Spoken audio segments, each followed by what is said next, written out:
quels intrants aussi, quelles matières premières pour pouvoir fabriquer localement et consommer local. Mais avant tout, Mial Loufilei, sur la situation pandémique, contexte sanitaire, on nous dit que le pic est atteint, mais qu'il n'a pas encore été atteint, mais qu'il va être atteint. Est-ce que vous avez, je sais que vous n'êtes pas infectiologue. J'allais vous le dire, je ne suis ni infectiologue ni épidémiologiste, je suis les nouvelles comme vous. On a l'air d'être vers la fin de cette vague en tout cas. Donc pour l'instant, l'horizon s'ouvre à nouveau. Est-ce que l'horizon va s'ouvrir avec la réouverture des frontières? Parce que c'est le sujet, j'ai envie de dire, pratiquement number one aujourd'hui au niveau des attentes des populations. Absolument. Alors moi j'ai une pensée très, très émue pour tous nos compatriotes qui sont restés coincés à l'étranger, mais aussi pour tous les gens qui ont souffert du sacrifice lié à cette fermeture des frontières. Je pense à l'industrie du tourisme, aux industries culturelles et créatives, auxquelles on doit de la solidarité. Alors oui. De la solidarité, est-ce qu'on doit aussi des explications claires sur aujourd'hui les pouvoirs publics, parce que très souvent, en fait, ce qui remonte un peu du terrain, vous avez parlé du tourisme ou les industries culturelles aussi également, portées par Naïla Tazi d'ailleurs, c'est l'absence de visibilité. C'est-à-dire que d'un côté, les fermetures des frontières, c'est acté politiquement, pas forcément scientifiquement d'ailleurs, mais en même temps, on ne donne pas de visibilité. Alors, cette question de la fermeture des frontières, on pourrait débattre dessus éternellement. Souvenons-nous de la première vague. Première vague de Covid, on est face à un événement inédit dans l'histoire de notre civilisation moderne. Qu'aurions-nous dit si nous n'avions pas été parmi les premiers à fermer les frontières lors de la première vague? Ça a été salutaire pour nous. Ça, c'est en 2020, on est bien d'accord. C'était en 2020. Mais moi, ce que je retiens de manière modeste de l'histoire de cette pandémie, c'est que on apprend au jour le jour. On a besoin de l'histoire de l'Omicron. Si on parle de l'Omicron, oui.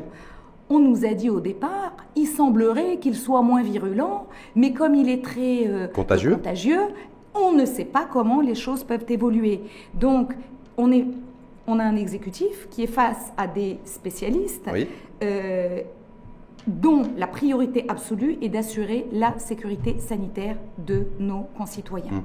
Est-ce que la priorité principale de Boris Johnson, qui est le Premier ministre britannique, c'est pas d'assurer la protection sanitaire des Britanniques et des Anglaises et des Anglais? Est-ce le meilleur exemple? Non, je ne sais pas, je vous pose la question. Est-ce le meilleur exemple? Est-ce qu'on peut dire aux Marocains et Marocains aujourd'hui qui attendent une réouverture des frontières, qui attendent la visibilité, un nouvel horizon post-Covid, parce que la fermeture des frontières, en fait, le meilleur exemple, Boris Johnson, je vous rappelle qu'en plus, il a dû s'excuser publiquement pour ne pas avoir respecté les mesures qu'il imposait à ses concitoyens. L'Angleterre a beaucoup souffert de la gestion de cette pandémie. Et puis, l'Angleterre a un nombre de lits de réanimation que nous n'avons pas. Donc, le Maroc aussi est obligé de faire. Alors, je ne fais pas l'apologie de ce qui a été décidé par notre gouvernement, mais je le comprends, je regrette profondément la souffrance des concitoyens qui sont dans les industries dont nous parlons, oui. Et la souffrance de nos concitoyens qui sont coincés à l'étranger. Évidemment, ça c'est quelque chose de... Mais derrière, quand vous êtes face à une menace inconnue, depuis plus de 2 ans, oui, aujourd'hui, mais maintenant on connaît mieux. On connaît mieux. L'Omicron, on connaît mieux. Vous avez l'OMS, dernière déclaration de l'OMS, qui recommande à tous les pays de réouvrir les frontières et qui considère qu'on est certainement devant la dernière phase et vague aiguë du Covid. Ce qu'on espère tous. Mais ils l'ont dit précédemment. Il y a un sous-variant qui a été détecté en Israël, en tout cas annoncé officiellement en Israël la semaine dernière. Donc on n'est pas totalement au bout de nos surprises. Et en fait, c'est au jour le jour que l'on, en vivant les choses, que l'on décide bien des mesures à prendre. Moi, je voudrais revenir sur le masque. Il y a 2 ans, quand le Maroc a dit on met des masques aux gens, mesures barrières, masques, fermeture des frontières, les gens des pays occidentaux qui donnent le là disaient que le masque ne protégeait pas. Mais parce qu'eux, ils n'en avaient pas à l'époque. Donc c'est peut-être plus facile. Mais aujourd'hui, on a du mal à sortir de cette crise. Je me dis, moi, du côté de la voie des laboratoires pharmaceutiques, je ne dis pas que vous êtes représentante aujourd'hui de l'ensemble de l'écosystème labo-pharma, mais en même temps, est-ce que, ne serait-ce que la fermeture des frontières, est-ce que vous êtes impacté, vous, Est-ce que votre secteur, parce qu'on le sait, le tourisme est impacté, l'événementiel est impacté, et d'autres secteurs aussi afférents, mais est-ce que alors, bien entendu, le vôtre est impacté? Alors, nous ne sommes pas du tout impactés par rapport à l'entrée de tous les intrants dont on a besoin. Aujourd'hui, les chaînes de valeur se sont rallongées, enfin les délais en tout cas d'approvisionnement se sont rallongés. C'est une donnée à laquelle on s'est habitué depuis le début du Covid et donc on anticipe dans nos programmes.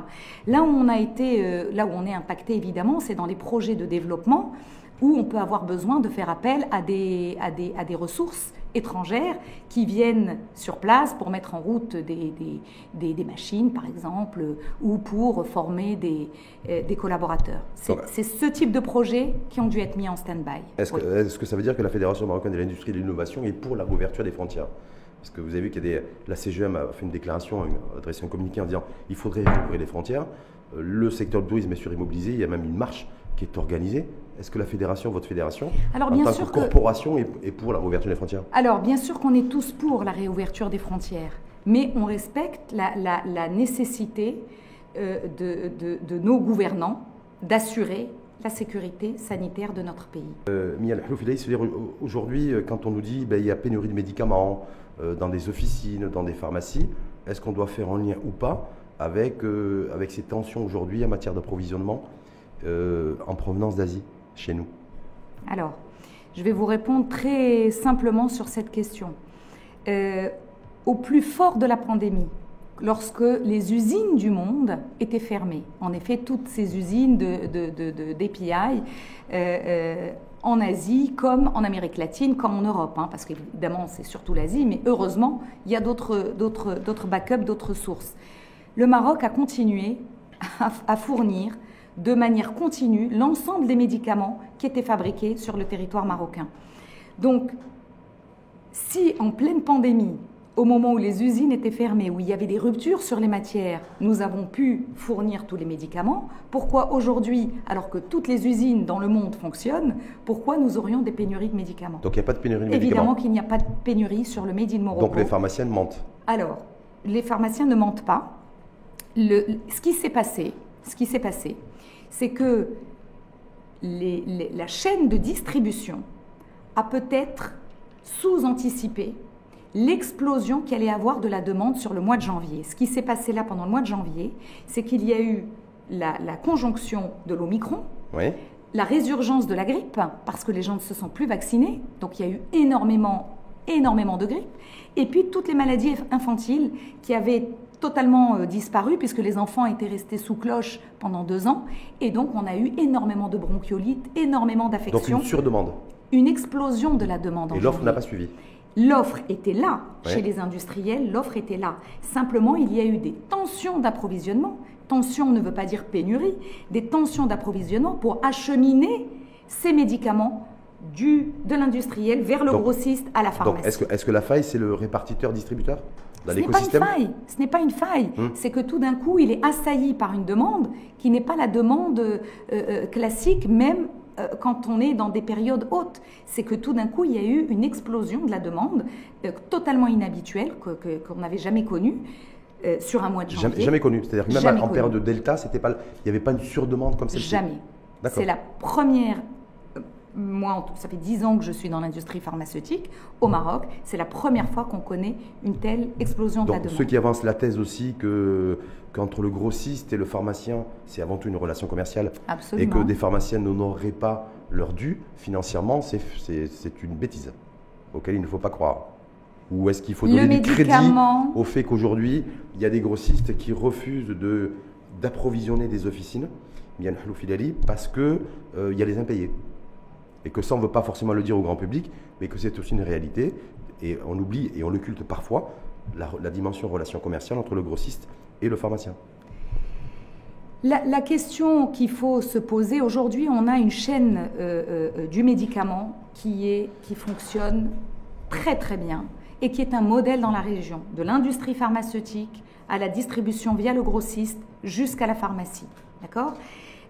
On était face à une demande qui a explosé, comme je vous l'ai dit. C'est quelque chose d'incroyable dans l'histoire de la demande, qui a provoqué des perturbations de 3-4 jours. J'insiste, des perturbations de 3-4 jours. D'ailleurs, le ministère de la Santé, via la direction du médicament et de la pharmacie, a opéré des inspections surprises chez l'ensemble des acteurs de cette chaîne. Ils étaient hier chez nous, par exemple, à Pharma 5, pour vérifier les stocks de produits finis et d'intrants.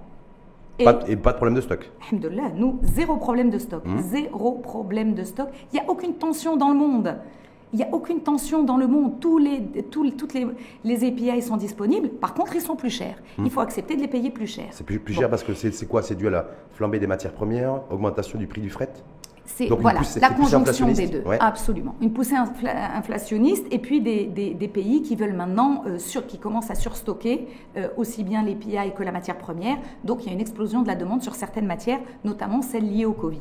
Bon, c'est comme ça, mais on accepte de payer et on est livré à temps.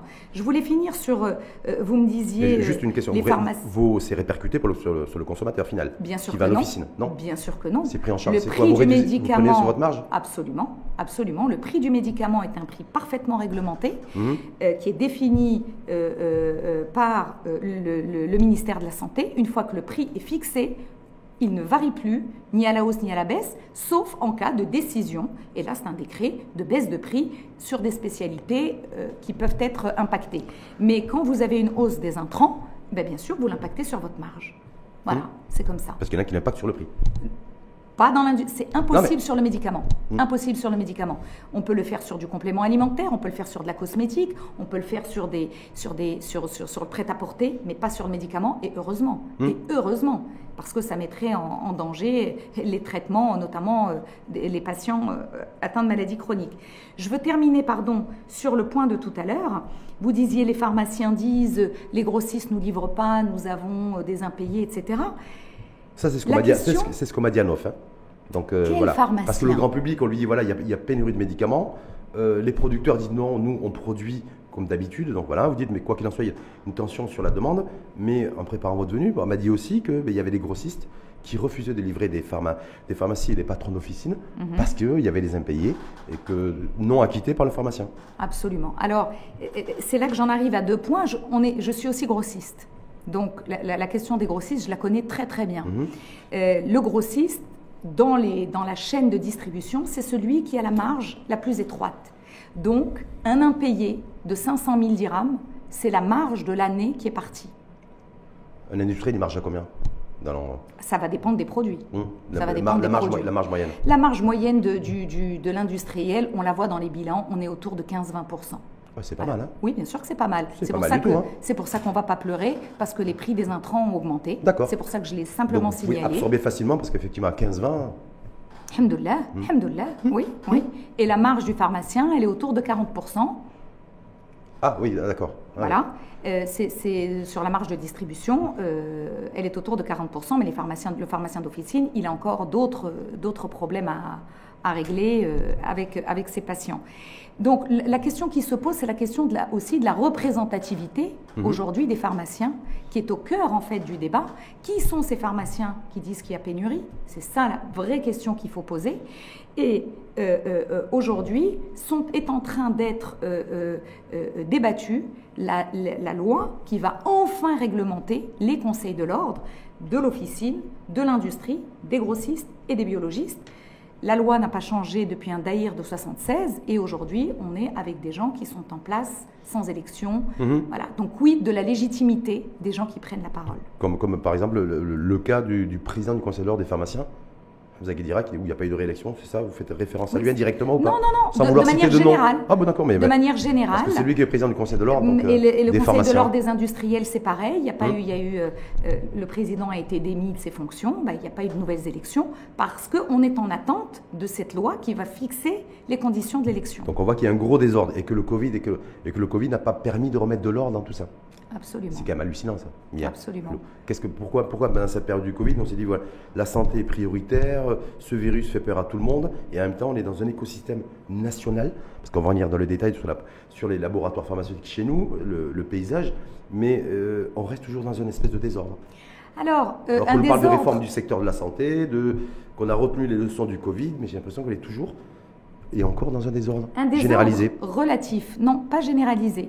Comme je vous le disais tout à l'heure, on est sur une chaîne qui fonctionne parfaitement bien depuis des dizaines d'années. On a une industrie pharmaceutique qui a plus de 60 ans, on a un réseau de grossistes répartiteurs qui a plus de 50 ans, et les pharmaciens d'officine qui sont là depuis des générations. Bon, aujourd'hui, tout ce réseau-là est parfaitement bien réglementé, de la délivrance de l'AMM, le circuit de distribution des médicaments. Chez nous, on n'a pas de faux médicaments, il n'y a pas de faux médicaments, ce qui n'est pas le cas des autres pays du continent.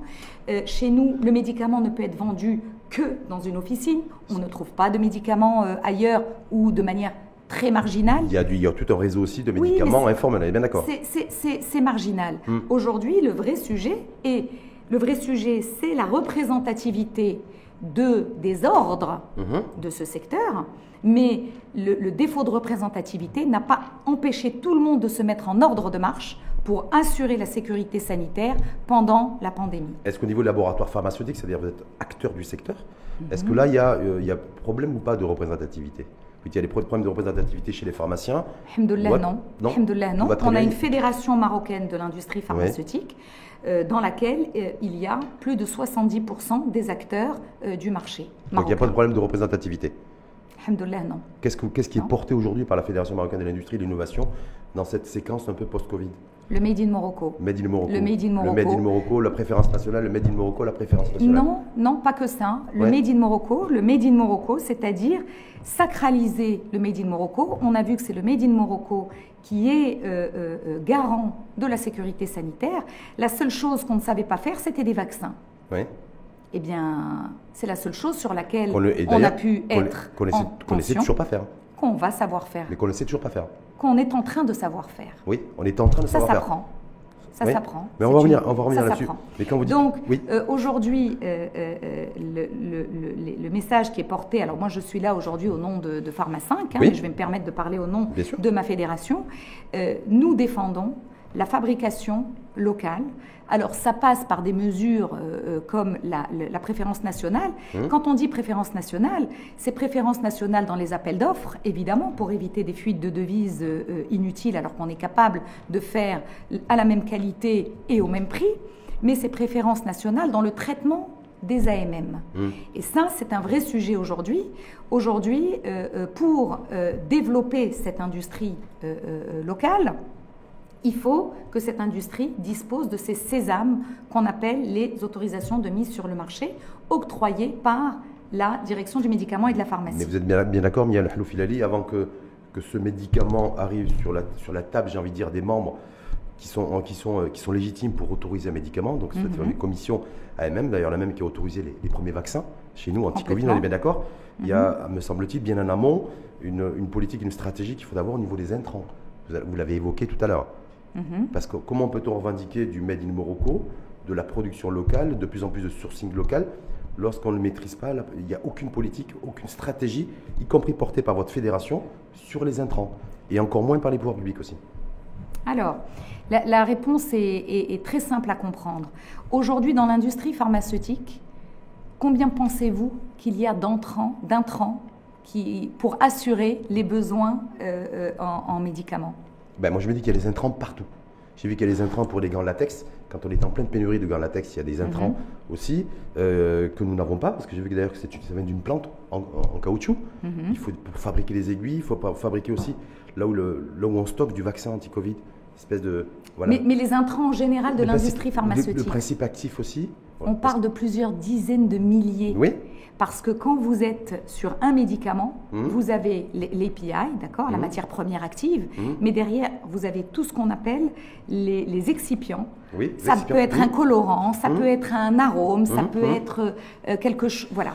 Donc, aujourd'hui, il est illusoire de se dire que sur les médicaments chimiques, je dis bien chimiques, c'est-à-dire ceux avec quoi on se soigne aujourd'hui majoritairement, qu'on puisse fabriquer tous les intrants au Maroc, comme le fait la Chine ou comme le fait l'Inde. Eux, D'abord, ça fait des décennies qu'ils sont lancés là-dedans. L'Égypte a commencé avec des joint ventures à fabriquer, à coproduire et cofabriquer les intrants. Certains intrants. Certains intrants. C'est-à-dire que nous, on n'a rien lancé en matière de, ne serait-ce que de réflexion, bien le Halouf Leli pour commencer à fabriquer certains intrants. C'est dans ce sens que je vous interpelle. Non, alors, la réflexion est lancée pour intégrer certains intrants stratégiques. La réflexion est lancée et il y a des partenariats qui sont en cours, qui sont confidentiels, de travail sur certains intrants. Comme quoi, par exemple? Je peux pas le dire. Principes actifs? Des principes actifs. Voilà, des principes actifs. Mais il est illusoire de penser qu'on va tous les produire au Maroc, d'abord parce qu'ils sont beaucoup trop nombreux et que par ailleurs, ce sont des industries qui sont extrêmement polluantes. Donc c'est antinomique avec notre grande dynamique vers la décarbonation. Ça, c'est sur les matières premières chimiques. Aujourd'hui, sur les matières premières chimiques, ce qui est très important d'avoir à l'esprit, c'est qu'il n'y a pas de monopole mondial. Il n'y a pas de situation de monopole dans le monde sur une matière. D'accord ? Donc, si vous avez à un moment donné une matière qui est en rupture, ce qui nous est arrivé, eh bien, vous allez vous sourcer chez quelqu'un d'autre. Et en plus, ces matières-là sont beaucoup moins chères et fournies en beaucoup plus grande quantité en Asie. Est-ce qu'on a accéléré la cadence depuis 2 ans de la crise sanitaire sur le diversifier, le multisource matières premières? Bien entendu. Bien entendu. Je pose la question. Bien entendu. Bien entendu. On a élargi le champ. Nous, ça faisait déjà partie de la stratégie de notre laboratoire. Sur tous les produits stratégiques, nous avons un minimum de 2 sources homologuées par matière première stratégique. Une homologation de source, ça ne se fait pas comme ça. On est dans le médicament, donc si vous prenez la source A, vous prouvez qualité, efficacité, sécurité avec cette source A. Quand vous voulez changer de source, vous devez reprouver la même chose. Donc c'est un exercice qui prend du temps, mais qui est nécessaire. Nous, ça faisait partie de notre stratégie, mais aujourd'hui, le ministère de la Santé nous a encouragés à le faire pendant le Covid et à traiter ces demandes-là avec beaucoup de célérité. On reste sur le Made in Morocco? Ça va pas vous déranger? Avec plaisir.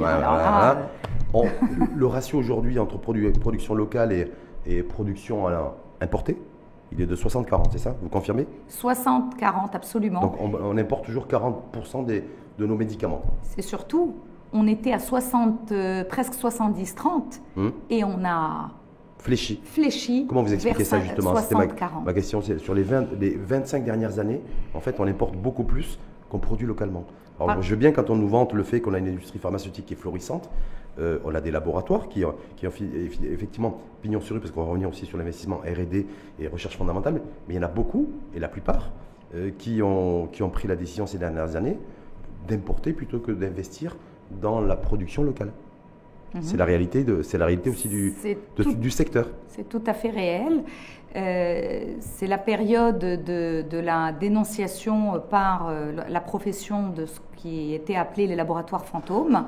C'est-à-dire, à un moment donné, il y a eu des complicités, je vais dire, dans l'administration, qui ont permis à des laboratoires de contourner la loi et donc de se spécialisé dans l'importation de produits déjà fabriqués ou fabricables au Maroc.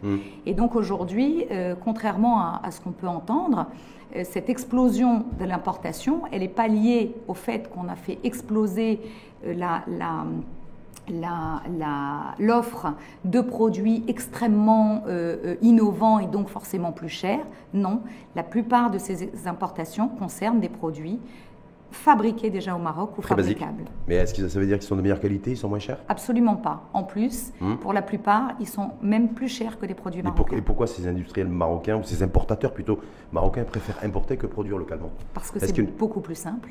Parce que quand vous êtes un importateur, d'abord vous obtenez votre autorisation de mise sur le marché beaucoup plus rapidement, puisqu'il s'agit d'un produit qui est déjà commercialisé ailleurs. D'accord ? Ça peut être en Inde, ça peut être en Europe, ça peut être en Amérique latine. Donc, le traitement par l'administration est beaucoup plus rapide. Alors que quand vous faites du Made in Morocco, c'est une première. Donc, c'est la première fois que ce produit va être commercialisé. Donc, il est traité avec beaucoup plus d'acuité par nos autorités et beaucoup plus de sévérité. Est-ce que l'explosion des médicaments génériques dans dans les officines, en tout cas sur les marchés, sur le marché national, provient de l'explosion aussi et de la montée en puissance de l'importation de médicaments? Il n'y a pas d'explosion du médicament générique. Fait une montée en charge, en tout cas, ces 20 dernières années. Je veux juste terminer sur la question d'avant. Vous m'avez dit pourquoi plus d'importations. Je vous ai dit, d'abord, c'est beaucoup plus facile qu'une AMM à la fabrication locale. Et ça doit changer. C'est ça la préférence nationale. Ça doit changer. Et le deuxième point, c'est que ça doit changer, mais comment ça peut changer? Ah, ben ça, je vais vous le dire. Le deuxième point qui est très important, c'est que quand vous êtes un industriel, le ticket d'entrée à mettre sur la table, c'est 150 à 200 millions pour avoir une usine, un labo de contrôle, du staff et tout ce qu'il faut pour avoir une vraie usine. Quand vous voulez faire de l'importation, on peut le faire dans un bureau de la taille de votre studio. Vous mettez 3 personnes et le produit va directement du fabricant indien au grossiste. Voilà. D'accord, mais donc pour inverser la tendance et pour faire en sorte... Donc aujourd'hui, comment favoriser le Made in Morocco? Il faut impérativement mettre en place la préférence nationale dans l'obtention des autorisations de mise sur le marché, dans les appels d'offres publics. Ça, c'est tous les pays du monde font ça. Notre pays l'a fait pour un tas de secteurs, sauf pour l'industrie pharmaceutique. Et ce dont on a besoin aujourd'hui pour faire exploser le médicament générique est à un niveau très faible au Maroc, il n'est qu'à 30%, comme en France. Il y a 20 ans, il était à combien, à quel niveau? Oh, il était à 15%. Non, ça, le médicament générique a progressé, mais de manière infime par rapport à la pénétration qu'il devrait faire, surtout dans le cadre de la couverture médicale universelle. Si on veut réussir ça, on a besoin de réduire le coût d'accès aux soins et c'est le médicament générique qui est la solution. Aujourd'hui, on a une DMP, une direction du médicament et de la pharmacie, qui est une référence régionale, qui est préqualifiée OMS, mais qui est sous-staffée. Il faut investir là-dedans. Il faut qu'on recrute des pharmaciens. Il faut qu'on recrute des pharmaciens qui soient dédiés, 100% dédiés au Made in Morocco. Il faut qu'on crée enfin cette agence du médicament et de la pharmacie pour une agence de médicaments beaucoup plus vite les médicaments qui sont produits localement et ceux qui viennent aussi de l'étranger, c'est ça? Absolument. Les deux en même temps. Absolument. Et c'est même un enjeu pour l'exportation. Parce qu'aujourd'hui, il y a cette zone merveilleuse de la ZLECAf qui est en cours de mise en marche, si je puis dire, cette zone de libre-échange africaine, l'agence du médicament africaine qui est en train d'être créée, le Maroc qui devrait avoir un leadership naturel là-dessus, puisque nous sommes la référence dans la région, comme l'a été l'Arabie Saoudite dans le GCC, les pays du Golfe, et nous sommes en train d'être rattrapés par notre voisin qui n'est pas le plus amical, notre voisin maghrébin, l'Algérie. Et donc, la Tunisie aussi qui est en embuscade. Hein. Absolument. Donc ça, on ne le voit pas forcément venir. Absolument. Voilà, mais justement, j'ai été extrêmement surpris aussi en préparant l'émission, que j'ai pas vu un mot de la Fédération marocaine de l'industrie de l'innovation pharmaceutique sur le grand projet, le grand chantier de généralisation et de l'extension de la couverture médicale. On sait très bien qu'aujourd'hui, on en a parlé, on est hyper dépendant des matières premières et des fluctuations. On reste aussi, en tout cas certains de vos confrères et consoeurs, extrêmement dépendants aussi parce qu'on importe, 40% est importé de médicaments de l'étranger et de l'international. Et en même temps, on nous dit, voilà, d'ici la fin de l'année, il y aura 11 millions d'assurés supplémentaires et pour un total de 22 millions d'assurés supplémentaires de plus à l'horizon 2025. Et du côté de l'industrie pharma, on a l'impression que... c'est pas quelque chose qui... Détrompez-vous, on y travaille, mais simplement... Alors aujourd'hui, cet après-midi, nous sommes à la CGEM, dans le cadre des présentations du livre blanc, justement pour parler des points que vous avez évoqués. Donc nous commençons notre roadshow, j'ai envie de dire. Nous commençons notre roadshow. Je rappelle que la plus haute autorité de l'État a annoncé ce chantier en juillet 2020. Oui. Et on est en janvier, et bientôt février 2022. Et oui, mais nous étions en pleine gestion de la pandémie, monsieur. Nous étions en pleine gestion de crise. À cause du Covid et des variants. Mais évidemment, nous étions en pleine gestion de crise. Nous, ça ne nous a pas empêché d'avancer dans notre vision, d'avancer dans nos investissements. Et aujourd'hui, c'est une vision qu'on partage, qu'on avait commencé à partager. Il y a eu les élections ensuite, je vous rappelle aussi, qui était un moment important. Et aujourd'hui, ce sont des éléments sur lesquels nous avançons, que nous partageons. Je reviens sur ce que vous dites, la dépendance aux matières premières chimiques, ce n'est pas ça l'enjeu. Ce n'est pas ça l'enjeu. la fabrication locale, le vrai enjeu, c'est la fabrication locale. Les produits qui ont été en rupture ne sont pas ceux qui sont fabriqués localement, malgré les pénuries qu'il y a pu y avoir sur les matières premières. Parce que j'insiste, il n'y a pas de monopole mondial sur les matières premières. Si l'Asie ne veut pas vous livrer, vous allez en Amérique latine. Si l'Amérique latine ne veut pas, vous allez en Europe, vous les trouvez, les matières. Le vrai enjeu, c'est aujourd'hui de remplacer les importations par la fabrication locale. De produits finis. De produits au standard international avec un bon rapport qualité-prix aussi. Eh bien, parce que le consommateur final en bout de chaîne. Nous les avons. Alors, c'est très important ce que vous dites là, c'est très très important. Parce que vous avez une réputation, une image, pas vous, pharmaciens bien entendu, mais les laboratoires pharmaceutiques qui s'en mettraient plein les poches et localement qui produiraient aussi des médicaments qui seraient moins efficaces que ceux qui sont produits à l'étranger. C'est en tout cas une espèce d'image ambiante qu'ont à l'esprit un certain nombre de nos compatriotes. Alors, l'industrie pharmaceutique dans le monde, elle nourrit énormément de fantasmes. Et puis, il y a des grands scandales, il y a des fantasmes qui sont plus ou moins justifiés. L'industrie pharmaceutique gagne de l'argent, oui. On gagne de l'argent, bien sûr, comme d'autres secteurs. La banque gagne de l'argent, l'assurance gagne énormément d'argent, l'automobile, enfin bon, heureusement qu'on gagne de l'argent. C'est vertueux, on paye des impôts, on paye des cotisations sociales, etc. Aujourd'hui, le vrai sujet, c'est comment on s'inscrit dans cette reconfiguration en profondeur de notre société, de la redistribution dans notre société, de l'accès aux soins pour tous les concitoyens marocains. Et justement, cet accès aux soins va exploser avec la généralisation de la couverture santé. Donc il faudra produire beaucoup plus de médicaments. Si on ne produit pas plus de médicaments, il faudra en importer beaucoup plus, pour faire simple. Nous sommes capables de produire tout ça. Nous sommes capables de produire tout ça. Mais pourquoi vous ne produisez pas 100% des médicaments ? Aujourd'hui, vous en produisez que 60%. Parce qu'aujourd'hui, alors c'est une excellente question. C'est une excellente question qui fait l'objet de notre combat par rapport à ça. Sur les 40% qui sont importés, nous sommes capables de fabriquer jusqu'à 80% de ces importations. C'est des technologies que nous maîtrisons. Nous avons besoin simplement d'un engagement de nos autorités pour stopper ces importations. Donc c'est une volonté politique. C'est une volonté politique. Qu'il n'y a pas aujourd'hui. Qui est un vœu pieux, mais qui n'est pas suivi encore aujourd'hui de mesures concrètes. Oui. Et quand vous dites qu'on est sur les 40% de médicaments importés, on est capable aujourd'hui d'en produire 80%, c'est-à-dire à peu près 30%. Absolument. Donc de réduire de 30% à l'import, les médecins, c'est mécanique et mathématique. Absolument. Est-ce que c'est des médicaments à forte ou faible valeur ajoutée ? À forte valeur ajoutée, je sais pas, je vous pose la question. Bien sûr. Parce que quand je vois la faiblesse de l'investissement des laboratoires pharmaceutiques en matière d'innovation, de recherche et de développement, je me dis, est-ce qu'on est capable demain de fabriquer des médicaments à forte valeur ajoutée ? Alors... vous ne contestez pas ce que je dis ? Non, je vais y répondre. Sur le point de la recherche et développement, vous avez parlé de la recherche et développement, nous maîtrisons déjà une partie très importante de la recherche et développement qui est la mise au point de produits génériques. D'accord ? C'est comme ça que l'Inde est devenue la pharmacie du monde. Nous savons faire des études cliniques, comme cela a été prouvé pour le vaccin. Nous savons faire des essais cliniques comme pour le vaccin. Je rappelle que c'était piloté par les Chinois. Que d'ailleurs, on attend encore toujours les retours de la phase 3 clinique du vaccin Sinopharm qui a été testé sur 600 candidats et volontaires marocains. On est bien d'accord ? Oui, tout à fait. Donc on sait à moitié.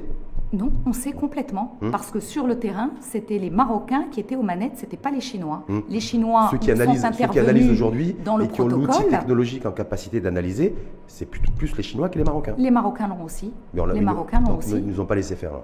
Ça, moi, je ne suis pas dans les détails du projet, mais les Marocains l'ont aussi. On a cette capacité de faire des études cliniques. On a des expertises. Et on est capable de faire des bioéquivalences aussi, pas assez. Ça, c'est un autre sujet, mais on est capable de le faire. C'est un vrai sujet aussi. Ça, c'est un vrai sujet. Ben oui. Le sujet de la recherche et développement, il ne concerne pas que les industriels pharmaceutiques marocains. Pfizer, pour ne pas le citer, NG Biotech, le vaccin, ce n'est pas Pfizer qui a trouvé le vaccin. C'est NG Biotech, qui est une petite start-up que Pfizer a identifiée, achetée.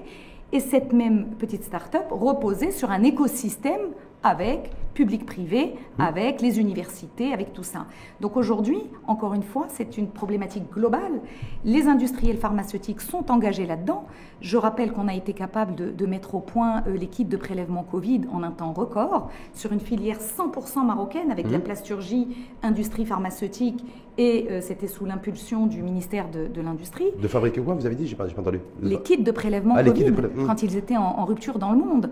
Sans kit de prélèvement, et l'échantillon doit être mis dans une solution qui permet de ne pas l'altérer, eh bien on a été capable de le faire. Standards internationaux ou internationaux, pas? évidemment, standards internationaux. Mais quand il a fallu faire des respirateurs artificiels, on n'a pas été capable de le faire aussi. On est bien d'accord. Je ne prononce pas sur ce sujet. Ah ben moi je me prononce parce qu'effectivement il n'y a pas de respirateurs artificiels standards internationaux qui ont été validés par les pouvoirs publics et par le ministre de la Santé. D'ailleurs à l'époque, mais simplement de me dire, je voulais revenir sur, est-ce que vous confirmez le fait qu'aujourd'hui, est-ce qu'on a une idée globale du volume d'investissement des laboratoires pharmaceutiques marocains ou installés au Maroc au niveau de la R&D, de l'innovation à l'ère post-Covid? Oui, alors... Parce que j'ai vu un chiffre qui m'a fait peur, Mia. Lequel vous avez vu? J'ai vu que sur 50 labos, entre les multinationales et les laboratoires nationaux, comme le vôtre, on parle d'un volume et d'une enveloppe de entre 300 et 400 millions de dirhams investis par an dans la R&D. Oui, ça doit être ça. Ça doit être ça. On parle donc ça à peu près 30 millions de dollars. Oui, mais nous disposons... 50 unités industrielles. Hein. Mais nous ne disposons pas... Alors, très important, ouais. Le chiffre d'affaires de notre secteur, vous le connaissez? C'est 15 milliards de dirhams, c'est ça? Oui, c'est rien. C'est 1,5 point du PIB? C'est 1,5 point de dollars, de millions de dollars. Vous êtes microscopique? On est microscopique.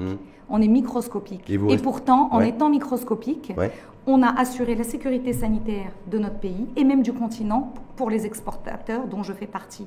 Aujourd'hui, c'est un rendez-vous que nous avons avec l'histoire pour transformer cette industrie et en faire une industrie majeure de notre pays. Et nous en avons les capacités industrielles et en termes d'expertise humaine. Certainement d'accord avec vous, Mia, mais sauf que dans la réalité, on ne voit rien.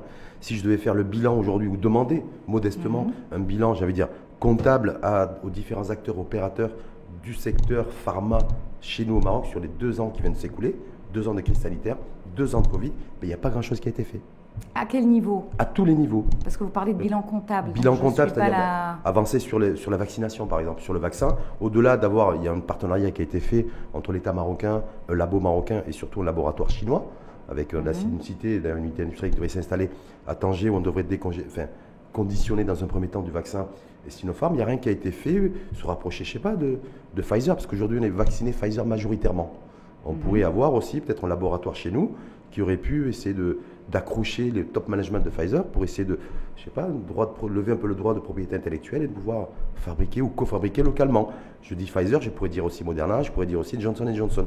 Donc je considère que rien n'a été fait dans ce sens. On nous dit qu'il y a des traitements aujourd'hui qui sont sur le marché, validés par l'OMS, validés par nos autorités sanitaires aussi de santé en matière de médicaments.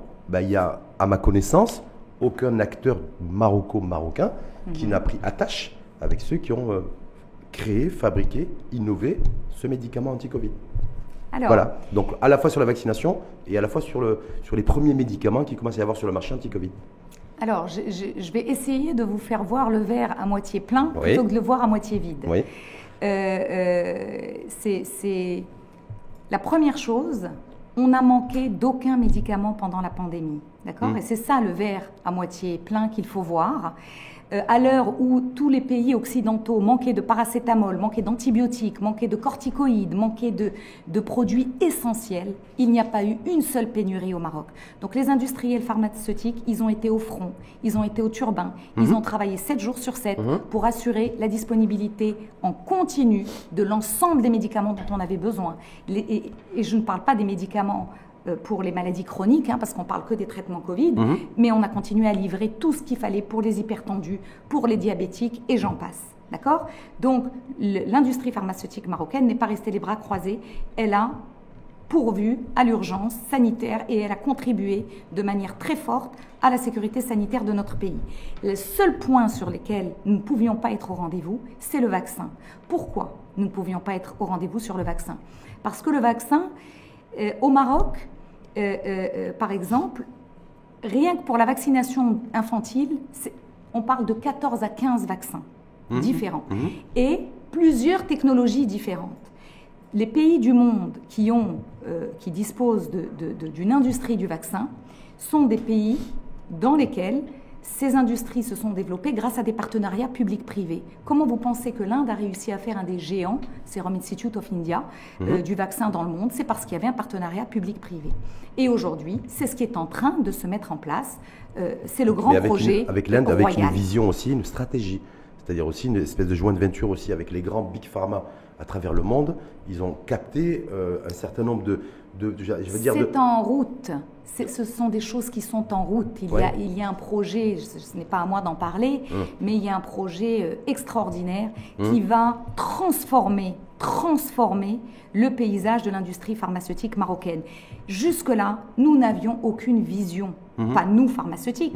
Notre pays n'avait aucune vision pour ce secteur. Et nous appelions à cette vision-là. Mais nous étions, d'abord, nous dépendons de deux ministères, industrie et santé, qui n'ont pas toujours les mêmes objectifs. Et nous souffrions, et d'ailleurs je l'ai dénoncé à plusieurs reprises, d'un manque criant de leadership par rapport à ce secteur-là. Vous me disiez, c'est important aussi, et par rapport à l'innovation, vous ne faites rien. Les médicaments, les traitements Covid, etc. Les plus grands labos du monde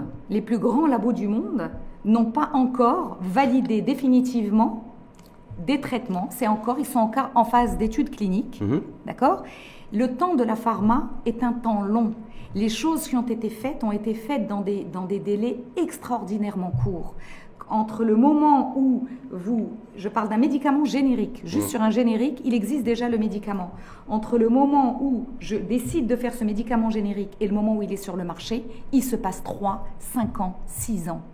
D'accord ? Parce qu'il y a le temps du développement, il y a le temps de la bioéquivalence, il y a le temps ensuite de l'analyse par les autorités, celui-là qui prend des années, et ensuite le temps de la production et du lancement. Donc le temps de la pharma est un temps long, mais les Marocains sont au rendez-vous, les industriels marocains sont au rendez-vous. Simplement, on ne parlera que quand les choses seront palpables. En tout cas, ce qui est à peu près palpable aujourd'hui, me semble-t-il, j'aimerais aussi vous interpeller là-dessus, avoir votre point de vue.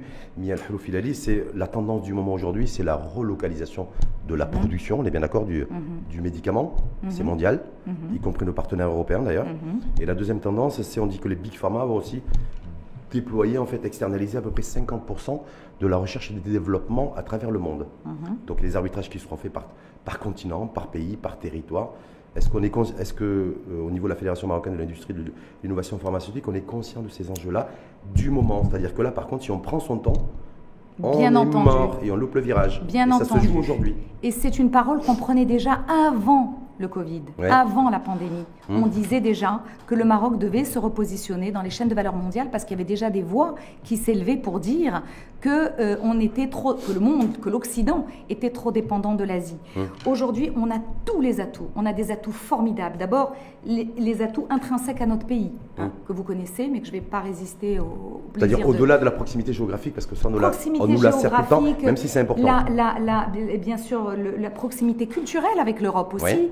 Les infrastructures extraordinaires, les ports, Tanger Med, bientôt Dakhla, bientôt Oujda,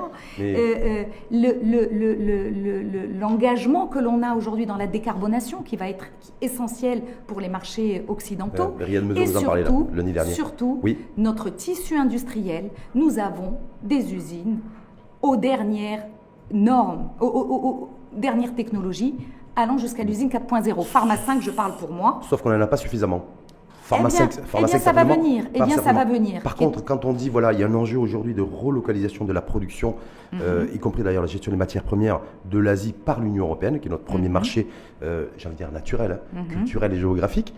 Mais nous, en même temps, on est en train de dire, non, il faut Made in Morocco, protectionnisme, mesures de sauvegarde au niveau du secteur industriel. Est-ce que c'est pas ambivalent? Est-ce que d'un côté, on voudrait dire aux Européens, on est là, on aimerait aussi peut-être relocaliser chez nous, ou colocaliser, c'était le terme à la mode il y a quelques temps, et en même temps, nous, on leur dit aussi ce double discours, comme en politique d'ailleurs, mais nous, c'est le Made in Morocco, c'est la préférence nationale, c'est le Maroc et les Marocains d'abord. Non. Aujourd'hui, on ne dit pas ça. On ne dit pas protectionnisme, made in Morocco et rien d'autre. Vous avez écouté Riyad Mansour, le ministre du Commerce et de l'Industrie, qui était Oui, ici même à votre place hier. lundi dernier. Oui. Il n'a pas arrêté de parler de... Enfin, arrêté. En tout cas, on ne veut pas être les naïfs de la mondialisation. Le système de réciprocité Voilà. est appliqué. C'est exactement ce que j'allais dire. C'est la réciprocité. Quand aujourd'hui, nous, on accepte les médicaments de l'étranger sans visiter leur site de production, alors que eux, ils viennent d'abord inspecter nos sites de production. Le moindre pays en Afrique vient inspecter notre site de production avant qu'on ne puisse exporter chez eux. C'est pas logique. Si, c'est logique. C'est-à-dire que ce qui est illogique, c'est que nous, on n'aille pas inspecter les sites. Mais ils sont standards internationaux, vous savez, ils sont contrôlés en permanence. Et alors? Il y a une agence même européenne du médicament, que vous connaissez certainement mieux que moi, qui fait son job et qui est déployée dans l'ensemble des pays, dans l'ensemble des territoires, et tout est super bien réglementé. Non, mais alors... Et alors à ma connaissance. Par exemple, les produits de l'Union européenne, énormément de produits de médicaments qui viennent d'Inde et de sites qui sont homologués par l'Union européenne, ça n'a pas empêché des scandales et avec des fausses bioéquivalences, avec des histoires terribles qui ont vu le jour. Donc on est souverain et on contrôle la qualité des médicaments qui sont fabriqués chez nous. On doit être en mesure d'aller aussi inspecter les sites, sauf s'il y a des accords de reconnaissance mutuelle. Si moi j'homologue dans mon pays un site, tu l'homologues de manière automatique. Est-ce que c'est en tenant cet argument et cet argumentaire, selon vous, Miel Haloufilali, qu'on peut récupérer des marchés de production de médicaments européens qui étaient jusque-là produits ou coproduits ou cofabriqués en Asie? Mais évidemment. Non, mais je sais pas, alors évidemment, en plus de tout ce qu'on a cité avant, la proximité géographique, le raccourcissement des chaînes de valeur étant aujourd'hui la clé, étant qu'on est à 14 km de l'Europe, aujourd'hui, il y a un argument énorme, et ça me fait revenir sur un point, et ça fait plusieurs fois vous l'avez évoqué, la qualité du médicament marocain. On ne doit plus douter de la qualité du médicament marocain. Nous sommes aux normes BPF, les normes Europe. La qualité marocaine, elle est reconnue à l'étranger. Aujourd'hui, en Afrique, je parle d'Afrique francophone par exemple, mon laboratoire est dans le top 10 sur 700 laboratoires. Pourquoi ? Parce que nous avons une compétitivité prix qui est établie alors que nous opérons sur un tout petit marché de base. On a rappelé 15 milliards de dirhams, ce qui est tout petit. Et nous avons une compétitivité qualité avec une DMP préqualifiée OMS. Quand j'arrive avec une AMM Maroc, en Afrique, au Moyen-Orient, j'ai bien saisi. Elle est respectée. Est-ce que sur les deux tendances, si vous permettez, Miel Haloufilali, sur les deux tendances du moment aujourd'hui, mondiales et continentales, parce que par rapport à ce qui nous concerne au niveau de la région, première tendance, la relocalisation de la production de médicaments, et deux, l'externalisation de centres de recherche, en tout cas tout ce qui est R&D à hauteur de 50% par les big pharma. Donc c'est deux marchés qui sont captifs, me semble-t-il, en tout cas à capter. Est-ce qu'il n'y a pas le risque que les Européens fassent comme nous, ou qu'on fasse comme eux, ou je ne sais pas qui a commencé d'ailleurs, c'est-à-dire nous c'est préférence nationale Made in Morocco, mais eux que c'est dans la relocalisation de la production industrielle de médicaments, dire c'est la préférence européenne avant tout. Alors, d'abord, on n'a rien fait. D'abord, on n'a rien fait. On n'a pas fait la préférence nationale sur le médicament. Non, elle n'existe pas. Le fait de le dire, en tout cas, politiquement et publiquement. Tous les pays du monde qui ont une industrie aujourd'hui annoncent de manière naturelle la préférence nationale dans les appels d'offres publics. La préférence nationale, ça veut dire quoi? Ça ne veut pas dire j'empêche le produit étranger d'entrer. Je ne le laisse entrer que s'il me permet d'avoir une économie substantielle par rapport... Vous faites référence, vous parlez du produit fini.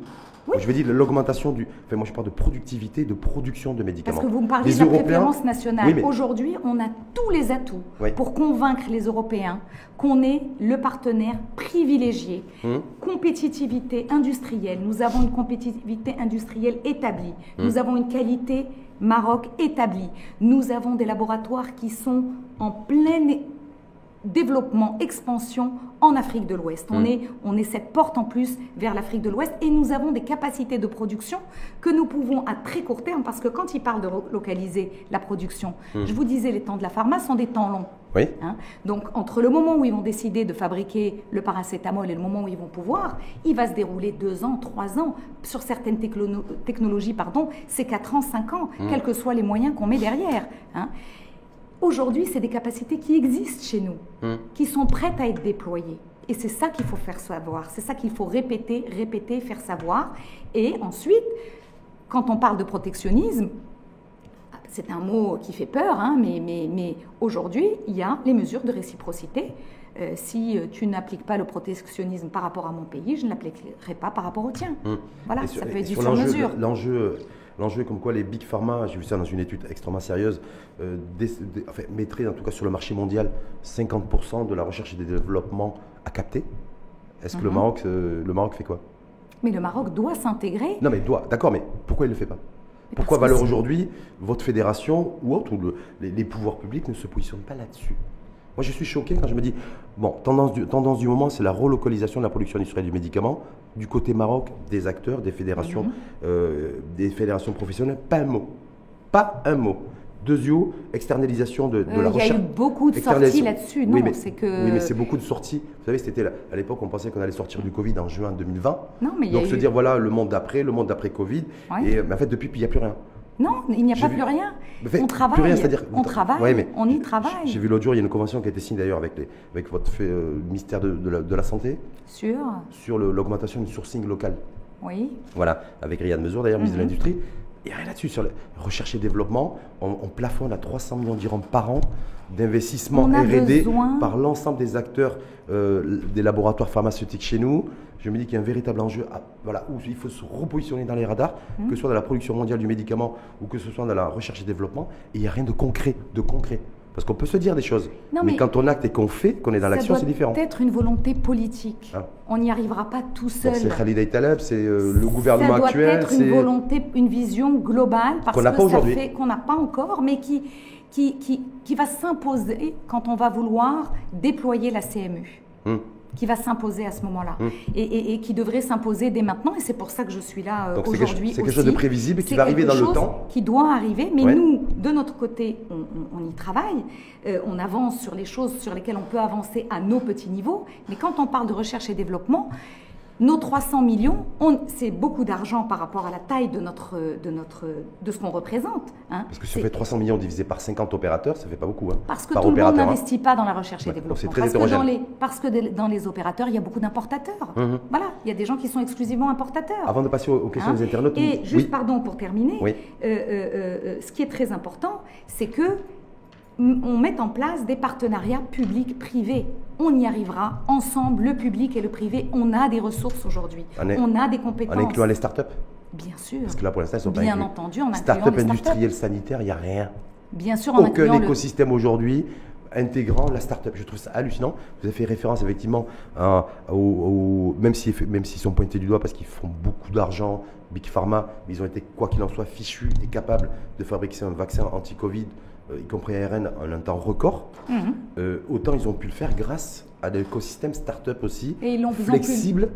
Et nous, je sais pas, nous, c'est même pas intégré dans Ils ont surtout pu le faire grâce au fonds des États. Oui, qui ont investi massivement, tout à fait. Qui ont investi massivement. Pfizer tout seul n'y serait pas arrivé sans les aides de l'État, ni Moderna, ni... voilà, donc à un moment donné, c'est une main dans la main, le public et le privé qui doit avancer, et on n'est pas habitué à ces PPP. Autre enjeu local, on parlait de l'enjeu international de relocalisation de la production de médicaments mondial, donc il y a des marchés à prendre, y compris aussi la R&D avec l'externalisation des big pharma.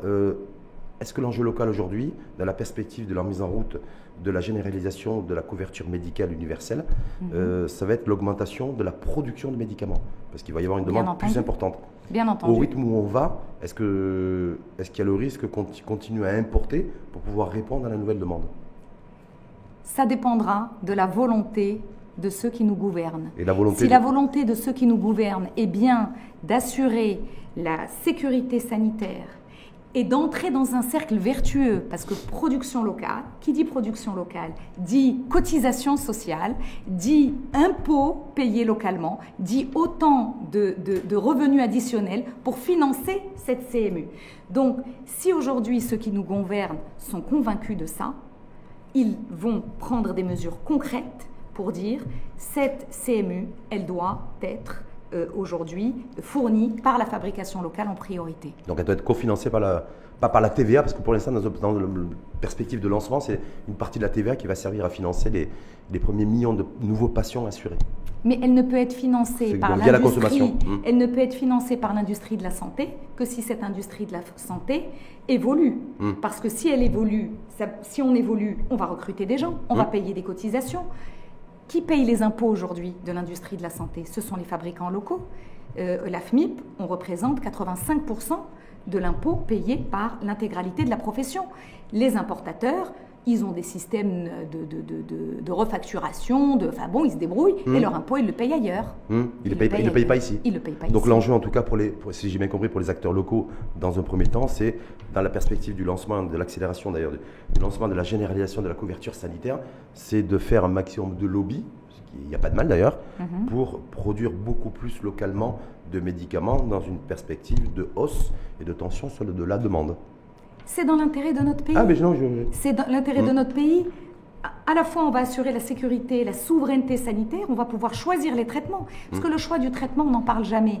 Quand on a lancé les traitements de dernière génération contre l'hépatite C, les pays riches avaient droit à ces traitements de dernière génération qui soignent les gens à 96% en 3 mois.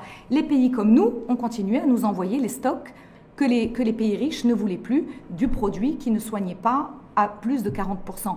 Donc on va pouvoir choisir quel protocole on va mettre en place pour chacune des maladies. On va pouvoir assurer la disponibilité physique du médicament puisqu'il est fabriqué localement. On va pouvoir baisser les prix d'accès à ces médicaments parce que si on en fabrique plus, on sera en mesure de faire des économies d'échelle. Donc les Marocaines et les Marocains auront enfin le juste prix sur les médicaments. Ils l'ont le juste prix sur beaucoup de cette médicaments. Polémique, la commission parlementaire en 2009. Beaucoup de médicaments. Oui. Ils l'ont sur le générique, ils ont le juste prix. C'est sur les princeps qu'ils n'ont pas toujours le juste prix et que l'autorité aujourd'hui s'attache à essayer de remettre le juste prix. Et moi je réinsiste sur la manne formidable que peut être le développement de cette industrie en termes de ressources par l'impôt sur le financement de la CMU. Ce ne sera pas le pas, vous savez que les économies, les chiffres sont têtus. Quand je vois que le secteur industrie pharma représente 1,5% du PIB, j'espère que si demain vous avez la possibilité de produire beaucoup plus, vous allez créer beaucoup plus de valeur et vous serez beaucoup plus contributif au PIB, la création de richesse, parce qu'on en a bien besoin. On a des niveaux de croissance aujourd'hui en termes de perspectives qui ne sont pas forcément très... Absolument. Mais on a un marché formidable qui s'offre à nous. Il y a la CMU, il y a évidemment continuer le développement dans le sud. On construit des usines en Afrique, on exporte beaucoup vers l'Afrique, le Moyen-Orient. Il faut impérativement qu'on se positionne dans ce mouvement de relocalisation vers le nord, qu'on ose. Cette pandémie, elle nous a décomplexés. Donc c'est pour ça qu'il faut être agressif et que je suis content qu'aujourd'hui, Mia El-Khlouf Hilali, au moins, clairement, voilà, on a posé les enjeux du moment. C'est pas beaucoup de blabla, c'est beaucoup de choses qui sont de véritables enjeux aujourd'hui, mondiaux, post-Covid. Il y a des pays qui sont en train d'assouplir, voire de supprimer les mesures de restriction sanitaire. Nous, on est en train de dire est-ce qu'ils vont réouvrir les frontières ou pas avec un target le 31 janvier. Mais les véritables enjeux, c'est aussi et avant tout le fait que le monde et l'Union européenne, plus particulièrement notre premier partenaire commercial, est en train de relocaliser, et c'est une décision politique, un maximum de sites de production de médicaments. Et sur au Maroc aujourd'hui, qu'est-ce qu'on est en train de faire et qu'est-ce qu'on peut faire aujourd'hui? Ça, c'est la question du moment. C'est se positionner, absolument. Big Pharma aussi, 50% de la R&D va être redispatché et redistribué à travers le monde. Est-ce que le Maroc est dans les radars de ces Big Pharma? Le Maroc pour pouvoir doit accueillir être aussi... dans les radars. Oui, mais entre doit et il y a absolument. Parfois une différence. Il faut que ce soit une volonté politique forte. Aujourd'hui, qu'est-ce qui fait aussi que les médicaments sont si chers? Les princeps, vous parliez des princeps. Molécules mères. Pourquoi ça? Ce qui coûte le plus cher, ce sont les essais cliniques. Parce que les essais cliniques sont faits dans des pays où le financement de ces essais cliniques est excessivement cher. Nous, ici, nous pourrions les faire 5 fois, 10 fois moins cher. Positionnons-nous sur les essais cliniques, positionnons-nous sur les bioéquivalences. Nous, les bioéquivalences, pour un générique, vous devez prouver qu'il est équivalent au princeps. On est obligé d'aller faire appel à la Jordanie à sortir des devises. Faisons nos bioéquivalences chez nous. En plus, on sera souverain. Est-ce qu'on a une instance, un comité de bioéquivalence chez nous? Oui.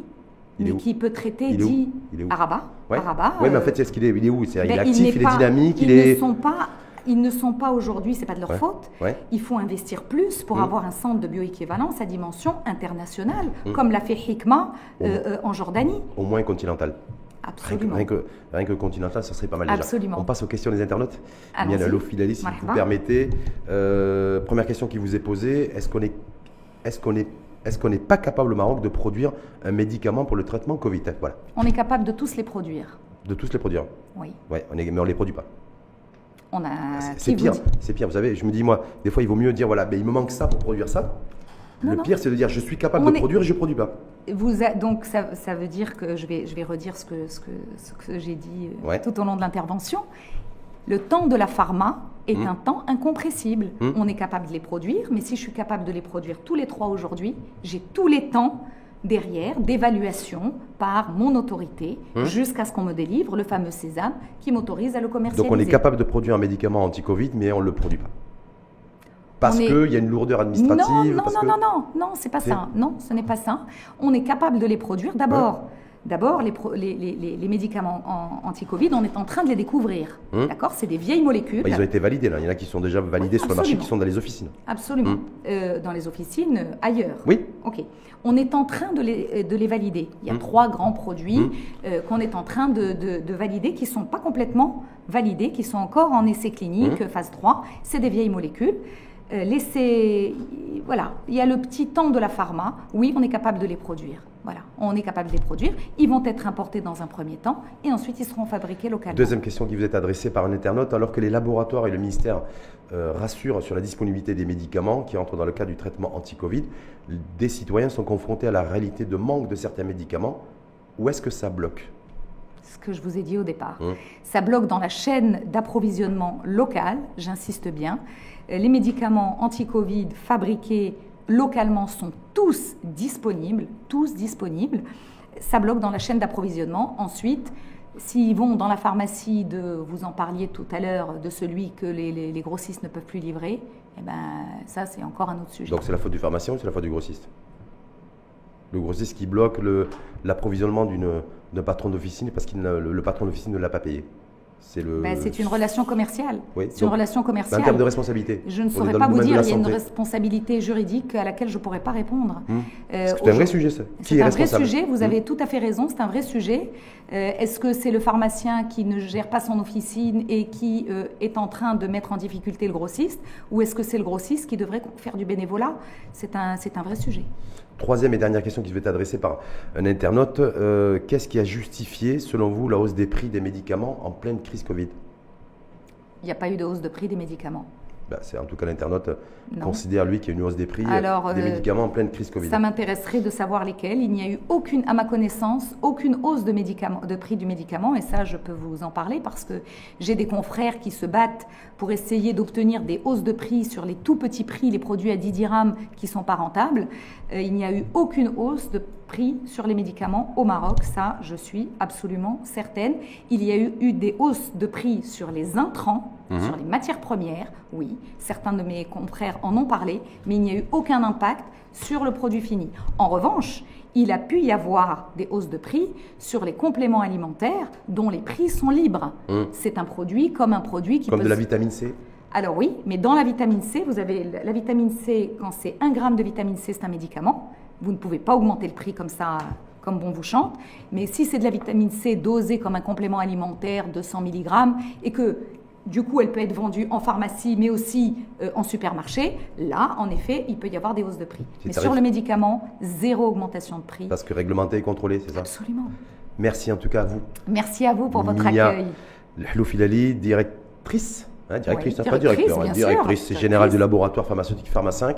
Pharma5 est en lice ou pas pour la cofabrication de vaccins éventuellement sur le temps? Vous disiez que le temps de la pharmacie n'est pas le temps politique, le temps économique, ça prend du temps? Est-ce que éventuellement on est capable? Ouais. Voilà. Donc le positionnement de Pharma5 sur la production éventuelle de vaccins anti-Covid ou d'un autre virus n'est pas à exclure. Il est sur les tablettes, sur vos tablettes, c'est ça? On en est capable. On en est capable, très bien. Merci en tout cas une fois de plus à vous. Merci à vous. Bonne continuation, bonne merci chance. Beaucoup, merci pour votre accueil. Bonne année aussi, parce qu'on est jusqu'au 31. Bonne année, bien sûr, bonne année. Est-ce qu'on pourra fêter aussi le dernier jour le 31 janvier pour réouverture des frontières. Voilà, on va tous repartir Ouais. et laisser les usines vides, puisqu'elles ne servent à rien. Ah bon? Qui a dit ça? J'ai presque failli l'entendre. Merci en tout cas infiniment Merci à à vous. et à très bientôt.